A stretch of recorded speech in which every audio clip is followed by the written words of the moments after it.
많은 이들이 60세가 넘으면 비로소 자신을 위해 살 수 있을 거라 기대하곤 합니다. 은퇴도 했고 아이들도 다 키웠으니 이제야 비로소 인생이 좀 가벼워지지 않을까 하고 말이죠.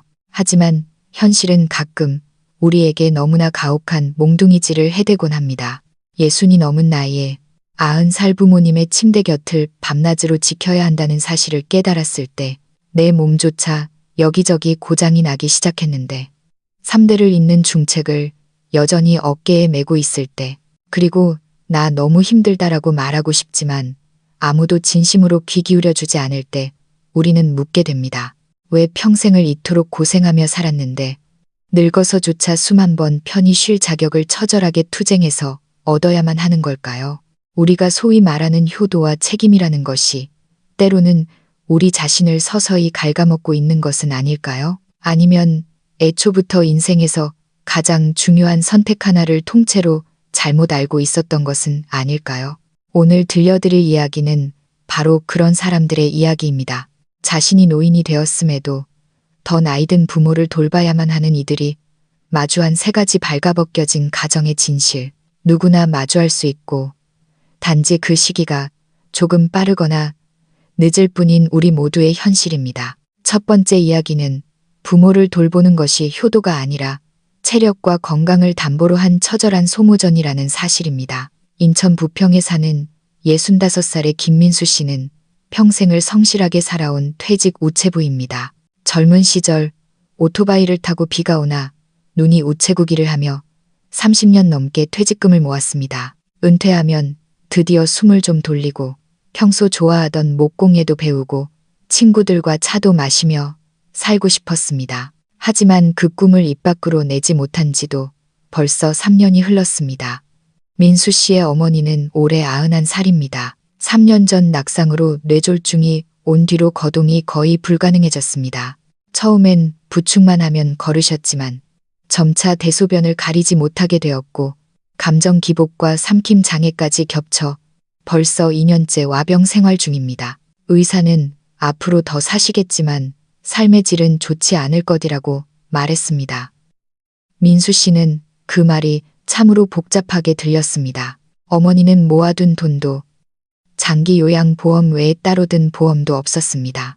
민수 씨의 월 260만 원 남짓한 연금과 적은 저축으로 생활을 꾸려가야 했기에 24시간 간병인을 쓰는 건 꿈도 못 꿀 일이었습니다. 결국 평일 오전만 시간제 요양보호사를 부르고 밤에는 오롯이 민수 씨 혼자 감당해야 했습니다. 밤 11시가 넘으면 어머니의 잠은 끊기기 일쑤였고 하룻밤에도 4-5번씩 깨어 물을 찾거나 몸을 닦아달라 소리치셨습니다. 무릎이 좋지 않은 민수 씨가 어머니의 기저귀를 갈기 위해 무릎을 꿇었다가 의자를 짚고 겨우 일어설 때면 허리가 끊어질 듯 아파왔습니다. 한 번은 허리를 삐끗해 이틀을 일어나지 못했지만 대신할 사람이 없어 이를 악물고 버텼습니다. 어느 날 밤 쓰레기를 버리러 나온 민수 씨의 탄한 얼굴과 비틀거리는 걸음걸이를 본 이웃이 좀 쉬셔야 하는 거 아니냐고 물었습니다. 그는 쓴웃음을 지으며 어머니가 90이 넘으셨는데 자식이 감히 쉰다는 말을 어떻게 하겠느냐고 답했습니다. 요양원에 모실 생각도 해봤지만 그 말을 꺼내자마자 어머니는 눈물을 흘리며 나를 내버리려느냐고 하셨습니다. 그 목소리가 바늘처럼 가슴을 찔러 다시는 말을 꺼낼 수 없었습니다. 부산에 사는 여동생은 가끔 돈을 보내오긴 하지만 본인도 심장 수술을 받은 지 얼마 되지 않아 몸을 움직여 도울 형편이 못 됩니다. 가끔 들르는 친척들도 고생이 많다며 어깨를 두드려주는 게 고작입니다. 내가 효심이 없는 게 아니라 나도 이제 늙은 겁니다. 민수 씨가 이 말을 할 때 그의 눈빛은 고요했지만 목소리엔 감출 수 없는 피로가 묻어났습니다. 그는 이제 밤중에 갑자기 무슨 일이 터지는 게 가장 두렵습니다. 한 번은 어머니가 고열로 경련을 일으켜 정신없이 119를 불렀는데 구급차가 왔을 때 건강보험증조차 어디 있는지 기억나지 않아 당황했습니다. 그때 깨달았습니다. 아, 나도 이제 더 이상 청년이 아니구나. 인터넷에선 부모를 돌보는 것이 사랑이자 책임이라고 말하지만 민수 씨에게 그것은 자아 마모이자 자신의 노년기에 청장년기의 소모를 다시 한번 겪는 고통이었습니다. 대한민국의 노인 돌봄 현황도 이와 크게 다르지 않습니다. 통계에 따르면 노인 장기, 요양보험 등급 판정자 중 상당수가 가족에 의해 돌보아지며 그 가족 간병인의 평균 연령은 이미 60세에 육박하고 있습니다. 즉, 많은 이들이 자신의 노년을 준비하기도 전에 부모의 노후를 먼저 짊어져야 한다는 뜻입니다. 하지만 몸은 정직합니다. 수면 부족, 근육 손실, 시력 저하, 만성질환이 하나둘 찾아옵니다. 나조차 장애가 생기기 시작하는 나이에 더 아픈 사람을 돌본다는 것, 그 압박감은 겪어보지 않은 사람은 알 수 없습니다. 돌보지 않으면 불효라는 비난이 무섭고 돌보자니 내가 먼저 쓰러질 것 같은 외줄 타기. 결국 누군가는 지쳐 쓰러지고 누군가는 병들고 누군가는 마음이 무너져 내리는 임계점에 도달합니다. 이것은 과장이 아니라 수많은 한국 중노년층의 잔인한 일상입니다. 늙어서도 쉴 수 없는 이유. 그것은 내가 사랑하는 사람이 나보다 더 큰 도움을 필요로 하기 때문입니다. 두 번째 진실은 부모를 돌보면서 자녀까지 도와야 하는 결코 나누기 쉽지 않은 사랑의 무게입니다. 경기도 안양에 사는 68살 박정숙 씨는 전형적인 한국의 어머니입니다. 작고 왜소한 체구의 그녀는 젊어서부터 매사에 스스로 앞장서고 돈 아까운 줄은 알아도 남 번거롭게 하는 건 질색이었습니다. 근검절약하며 새 아이를 모두 대학에 보냈고 이제 은퇴했으니 드디어 자신을 위해 살 수 있을 줄 알았습니다. 하지만 현실은 엄마라는 이름표를 떼는 것이 얼마나 어려운지 가르쳐 주었습니다. 그녀의 아버지는 올해 87살로 철도공사 퇴직 공무원 출신입니다. 성격이 완고해 낯선 사람이 몸 닿는 것을 싫어하고 요양원이나 간병인은 돈 낭비라며 거부했습니다. 정숙 씨는 홀로 계신 아버지가 안쓰러워 평일 낮에는 늘 아버지 댁에 가서 식사를 챙기고 씻겨드리고 혈압을 잽니다. 가끔 아버지가 밤중에 실수를 하시면 전화를 받고 달려가야 할 때도 있습니다.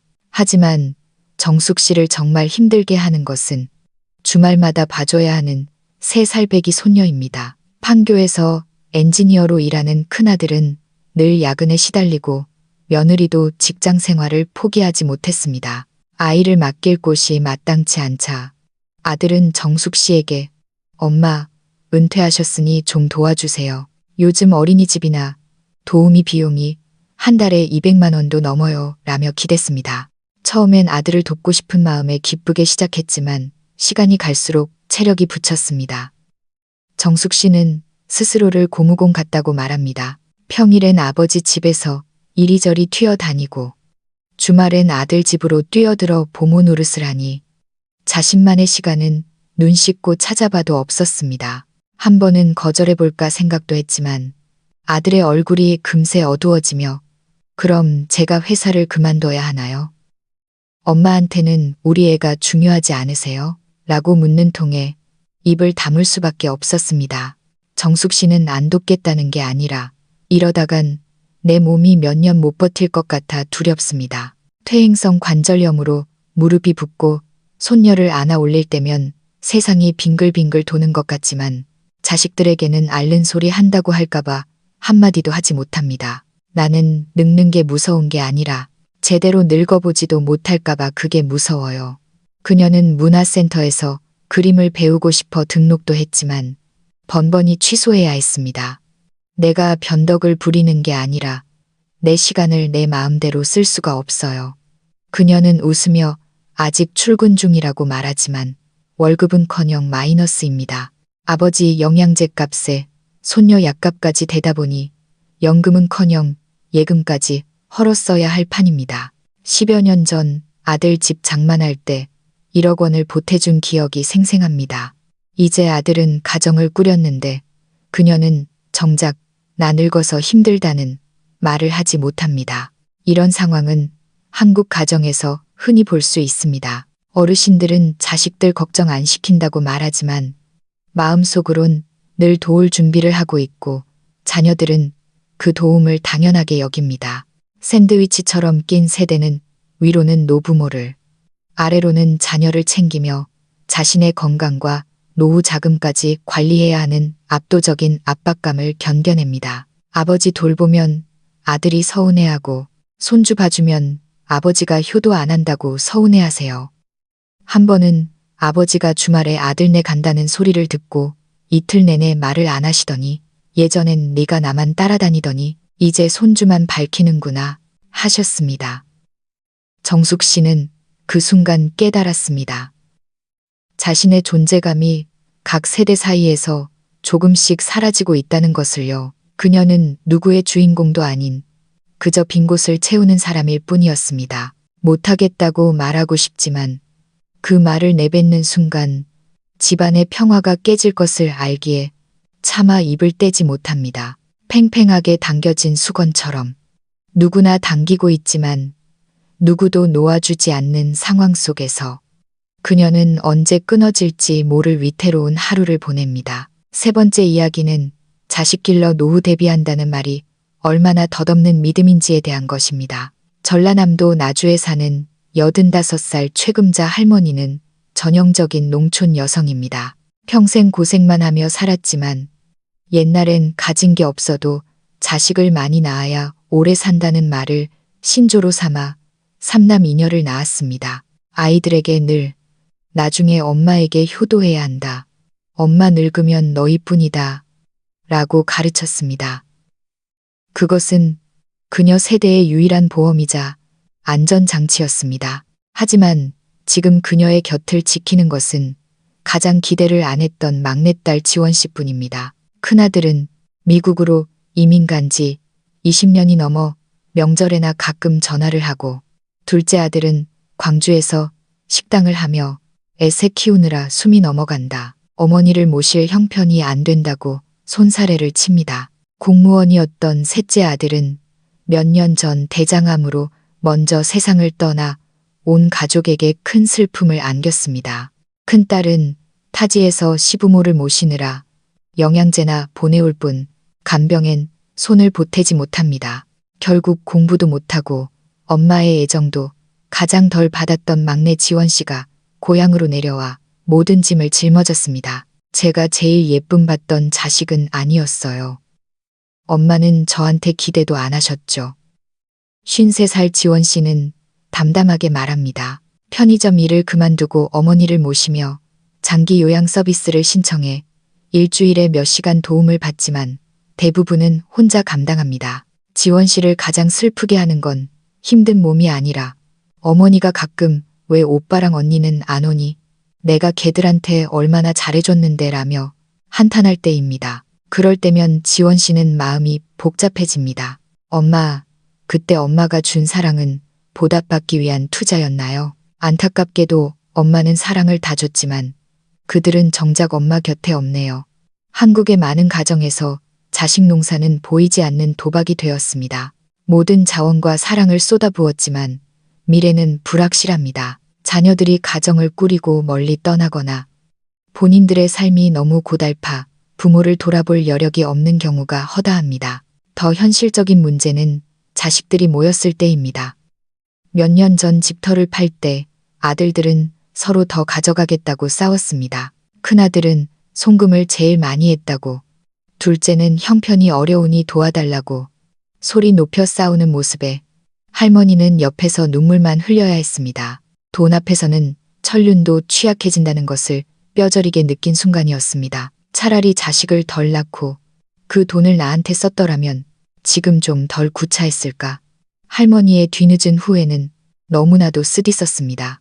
네 번째 이야기는 불능의 장수가 노인과 자식 모두에게 재앙이 될 수 있다는 경고입니다. 경상북도 구미에 사는 70살 이명숙 씨는 퇴직 초등학교 교사로 원래 성격이 밝고 활동적이었습니다.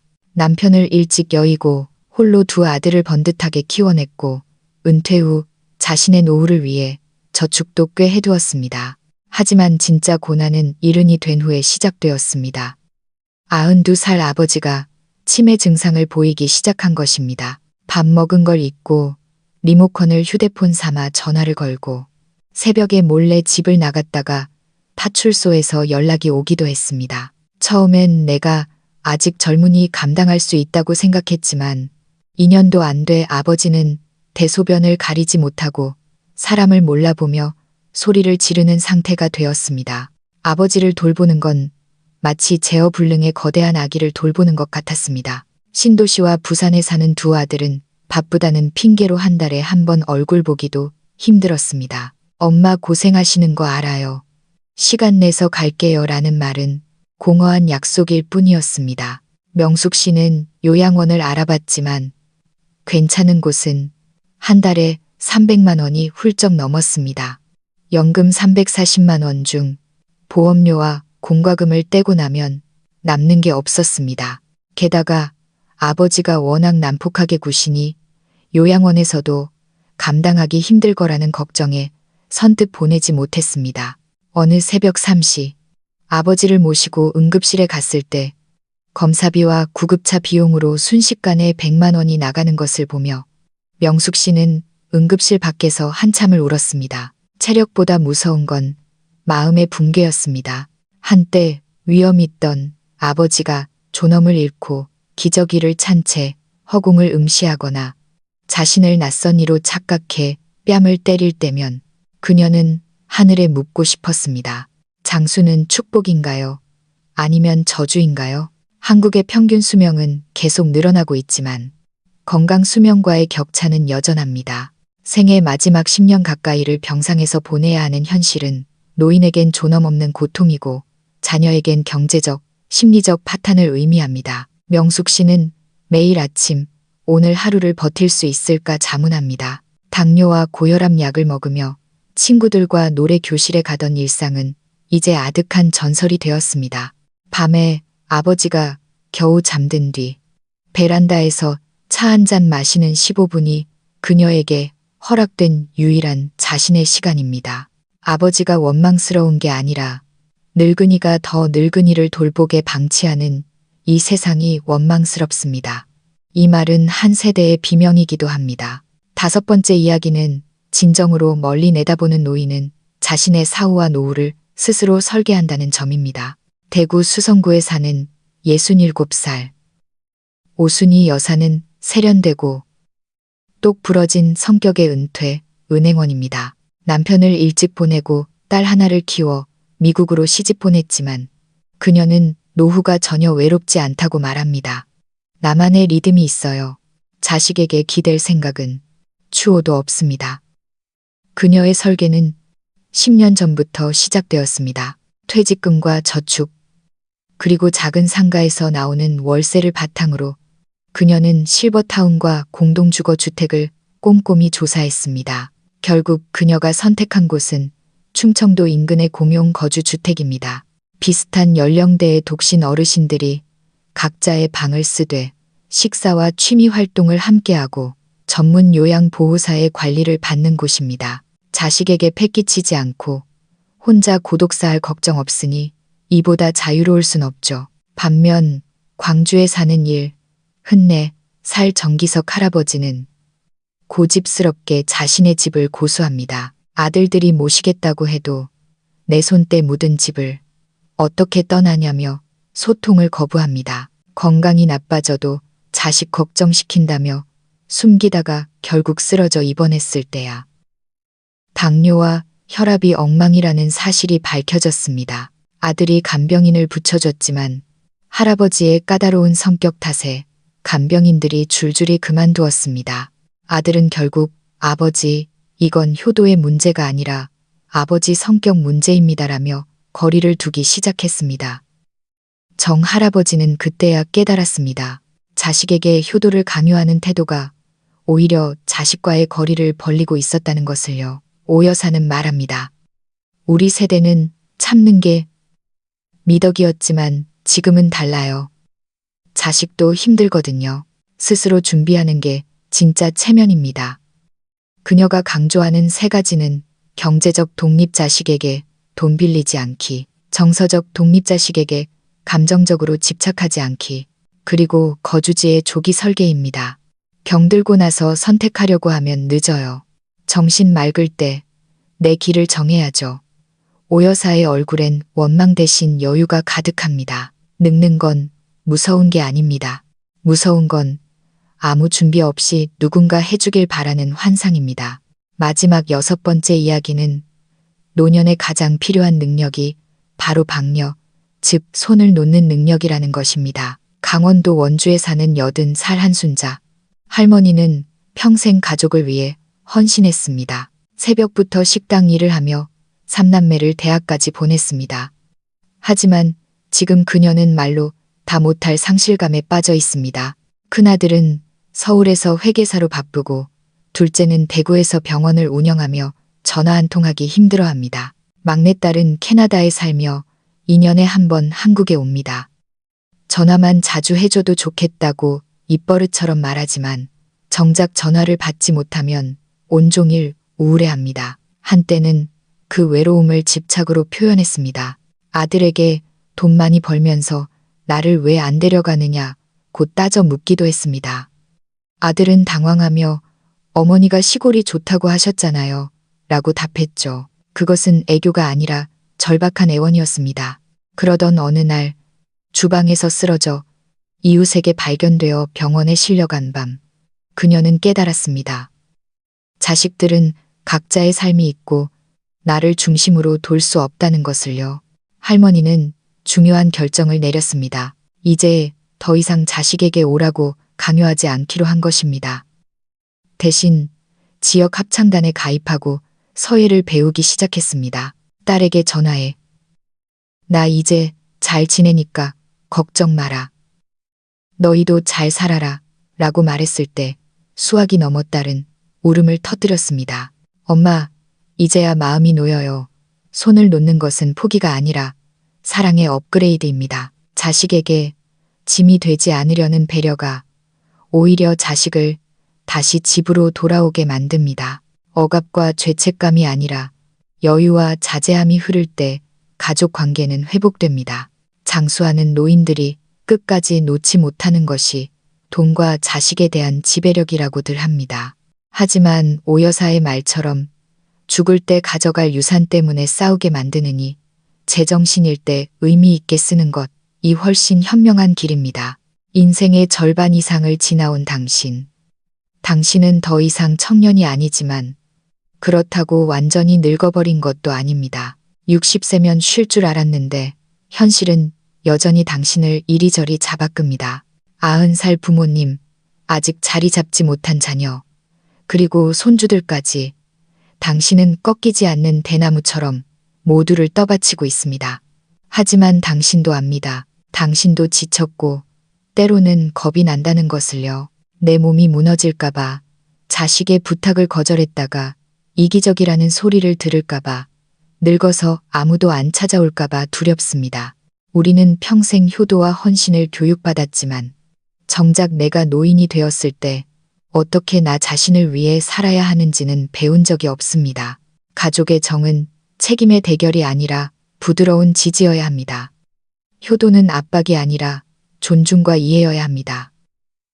성숙한 사랑은 서로가 숨 쉴 틈을 주는 것입니다. 너무 힘들다면 이제는 억지로 버티지 마세요. 아니요. 라고 말하는 연습을 시작하고 조금씩 손을 놓아보세요. 일주일에 한 번 친구와 차를 마시는 시간, 문화센터 수업 1시간, 베란다에서 햇살을 보는 그 짧은 시간조차 온전히 당신의 것입니다. 누구에게도 설명할 필요 없는 당신만의 인생입니다. 평생 타인을 위해 살았다면 이제는 당신 자신을 위해 살 자격이 충분합니다. 당신은 그럴 가치가 있는 사람입니다. 오늘 이야기를 들으며 어떤 생각이 드셨나요? 여러분도 영상 속 인물들처럼 연로한 부모님을 모시며 동시에 손주까지 돌보는 버거운 일상을 보내고 계시지는 않나요? 나는 언제쯤 나를 위해 살 수 있을까라며 깊은 한숨을 내쉰 적은 없으신지요? 자식 농사로 노후 대비한다는 말에 대해 여러분은 어떻게 생각하시나요? 부모와 자식 사이의 책임은 어디까지여야 할까요? 만약 여러분이라면 끝까지 부모를 직접 모시는 길을 택하시겠습니까? 아니면 자신을 위해 조금 더 가벼운 길을 미리 설계하시겠습니까? 아니면 자식의 요구와 부모의 필요 사이에서 여전히 갈등하고 계신가요? 여러분이 자녀에게 바라는 모습, 그리고 스스로 꿈꾸는 노후의 모습은 어떤 것인가요? 우리 모두의 마음속엔 저마다의 말 못할 사연이 있습니다. 상황은 달라도 그 무게와 갈등만은 서로 깊이 공감할 수 있을 것입니다. 이제 여러분의 이야기를 들려주세요. 현실적인 고민도 좋고 자신만의 해법을 찾은 이야기도 좋습니다. 여러분의 목소리는 누군가에게 큰 위로와 답이 될 수 있습니다. 이 이야기가 지금 대화가 필요한 여러분과 여러분의 가족에게 소중한 계기가 되길 바랍니다. 댓글창에서 여러분의 진솔한 이야기를 기다리겠습니다.